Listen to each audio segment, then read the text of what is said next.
Pertama, Kamarudin Simanjuntak betul. Laporan diterima, Pak. Laporan sudah diterima. Pertama, legal standing kami dulu, surat kuasa ya. Ini surat kuasanya. Jadi kami ada penerima kuasa, saya selaku koordinator Kamarudin Simanjuntak, ada rekan Johnson, ada rekan Martin, rekan Febri, rekan Nelson, Dr. Nelson, ada kemudian rekan Eka Prasetya, rekan Morris dan sebagainya. Nah, itulah tim untuk membela atau kuasa daripada keluarga almarhum Brigadir apa namanya itu Nopriansa Joshua Huta Barat. Nah, yang menandatangani surat kuasa ini yaitu Pak Samuel Huta Barat bersama istrinya Rosti Simanjuntak ini ya. Oke. Kemudian laporan kita telah diterima. Nanti dulu Pak, tanggung Pak. Tanggung Pak. Baik, laporan kita telah diterima, yaitu laporan tentang dugaan tindak pidana pembunuhan terencana. Bang, bukunya taruh lagi Ya. Pembunuhan terencana sebagaimana dimaksud pasal 340 KUH pidana. Kemudian junto pembunuhan sebagai maksud pasal 338 KUH pidana, junto penganiayaan yang menyebabkan matinya orang lain sebagaimana dimaksud oleh pasal 351 ayat 3, yaitu tentang penganiayaan berat kan gitu. Itu 3 pasal sudah diterima ya. Kemudian barang buktinya adalah surat permohonan visum et repertum dari Kapolres Jakarta Selatan. Ini dia ya, pada tanggal 8 Juli 2022, di mana di situ dijelaskan ditemukan mayat seorang laki-laki pukul 17. Nah, kemudian barang bukti lainnya itu adalah apa namanya itu, ada laki-laki berumur 21 tahun dinyatakan telah menjadi jenazah dari rumah sakit Kramat Jati atau rumah sakit Polri Kramat Jati ya. Kemudian ada lagi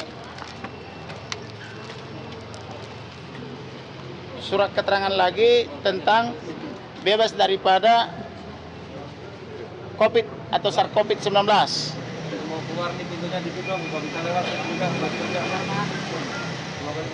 Kemudian ada lagi Pak, agak minggir Pak, pintu ini Pak. Itu bapaknya keluar banyak di dalam tuh, nggak bisa keluar tuh. Geser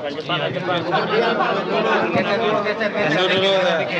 Bapaknya keluar ini. Ya di keluar nanti kasih jalan. Dalam banyak keluar. Ya, sana tuh lah. Kasih jalan di situ, Man. Kasih jalan di situ, Man. Jangan.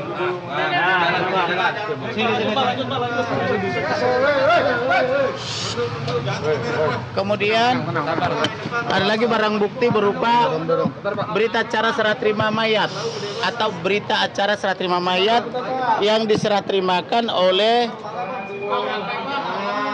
Kombes Pol Leonardo Simatupang dari penyidik utama Propam Polri. Nah, ini barang buktinya ya, kita jadikan juga barang bukti. Kemudian barang bukti berikutnya itu adalah berupa foto. Jadi foto ini ketika polisi lengah dengan alasan mau apa namanya itu menambah formalin, maka tiba-tiba para wanita saksi-saksi yang pemberani mereka langsung buru-buru membuka bajunya, kemudian memfoto dan memvideokan. Nah, ini ditemukanlah ada beberapa sayatan, kemudian ada beberapa luka tembak, kemudian ada beberapa luka memar, kemudian ada pergeseran rahang, kemudian ada luka di bahu, ada luka sayatan di kaki, ada luka di telinga, kemudian ada luka sayatan di belakang, kemudian ada luka di jari-jari, kemudian ada membiru di perut kanan kiri atau dapat di tulang rusuk dan sebagainya. Kemudian ada luka menganga di sini di bahu kan gitu ya. Selanjutnya ada juga ditemukan luka peluru. Kemudian ada lagi ditemukan luka di apa namanya itu di bawah apa itu ini apa namanya itu dagu. Di bawahnya itu ada luka. Kemudian sama jahitan juga. Kemudian apa namanya itu ada juga ditemukan luka di bawah apa namanya itu ketiak. Ini nih. Kemudian ada lagi ditemukan luka di belakang telinga kurang lebih 1 jengkal. Luka sajam ya. Dan kupingnya ini bengkak ini di dalam ini. Kemudian ada lagi ditemukan luka di kaki. Nih. Ini seperti bekas luka sajam yang sudah dijahit atau bagaimana ini. Kemudian ini diperbesar lagi yang di kaki nih.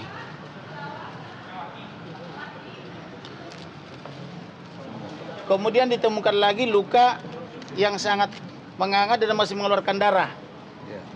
Di bagian perut. Ya. Kemudian ditemukan lagi luka apa namanya itu membiru sama memar di daerah apa namanya ini tuh tulang rusuk ya. Ini dia nih. Kalau di dokumen elektroniknya lebih jelas dia. Kalau di print jadi agak ini. Tapi kelihatan kok ini membiru nih. Ya. Kemudian ditemukan lagi apa namanya itu sampai di situ. Nah, adapun tindak pidana ini diduga terjadi pada tanggal 8 Juli 2022 sekira atau antara pukul 10 pagi hari sampai dengan pukul 17. Lokus deliktinya adalah kemungkinan besar antara Magelang dan Jakarta.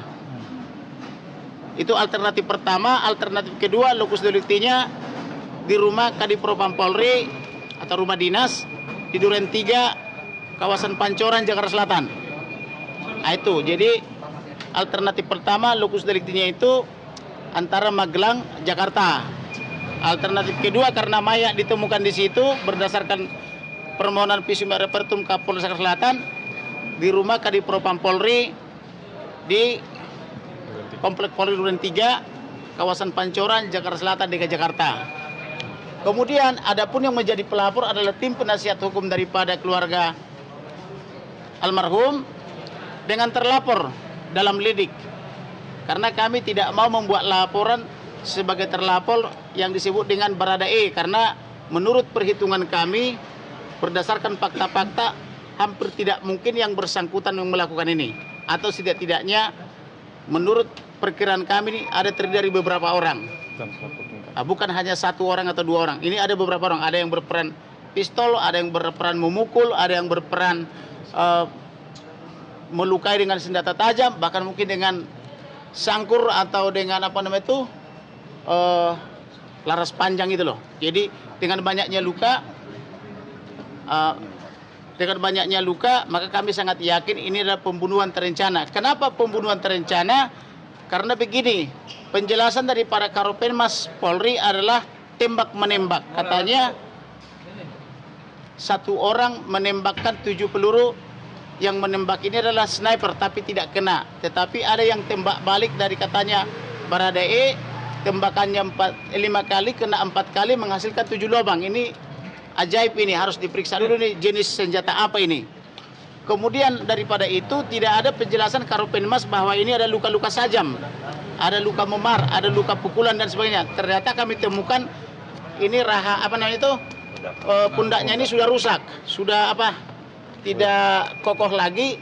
Beda dengan yang sebelah kiri, engselnya sudah berpindah, kemudian giginya sudah berantakan, kemudian di berbagai tempat ada sayatan-sayatan, termasuk di bibir, di hidung, dan di bawah mata 2 sayatan, kemudian di belakang telinga 1 jengkal, kemudian di tangan, di jari, sampai hingga di kaki. Kita belum tahu bagaimana dengan di dalam celana dalamnya, kita nggak tahu apakah ada sayatan apa tidak, atau jangan-jangan sudah hilang, kita nggak paham. Jadi demikian juga organ-organ lainnya, maka kami meminta supaya dilakukan visum et repertum ulang dan otopsi ulang untuk mengetahui kepastian sebab-sebab kematian daripada almarhum ini.